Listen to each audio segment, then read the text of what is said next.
Team, this is your lesson 5 for unit 6. Today you're finding equivalent fractions by grouping smaller unit fractions into larger fractions. So you're basically going from something like 12/24 to 1/2 by making larger groups. So today, tomorrow, and every day I can create equivalent fractions by equally grouping smaller pieces, I guess I stopped writing, into larger pieces. And today we're going to start with, these are the same questions from the other day, but a little bit different. What is my original fraction? How can I equally group pieces to create fewer larger parts? What is the new equivalent fraction? And how do you know they're equal? The answer to this is always they take up the same part of the whole. So let's dig in.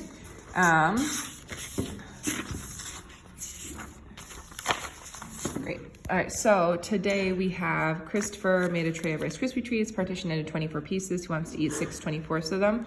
So right now our original fraction is 6/24, and we're trying to find a new equivalent fraction that has larger pieces.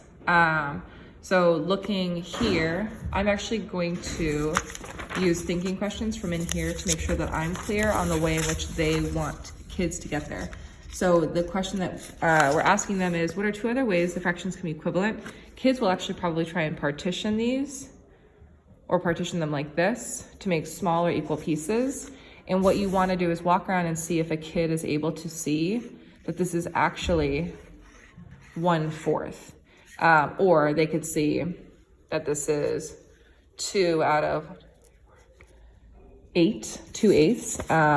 So what we're going to ask them today is, for the past 2 days, we noticed that we partitioned the pieces into smaller. We had more of them. What do you notice happened to the parts today? And this is if a child is able to say that the new fraction was 3/12 instead of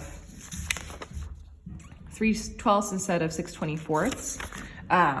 And it's possible that kiddos won't get there. And so you need to play around with, if I get 3/12, if I get 1/4 as an answer choice, and those are like the 2 ones that they pre-identified. If you don't, this is the moment when you're circulating around asking, like, is that the only way that you can create an equivalent fraction? When you look at this, do you see other fractions visible? As an adult, when I look at this, I easily see 1/4.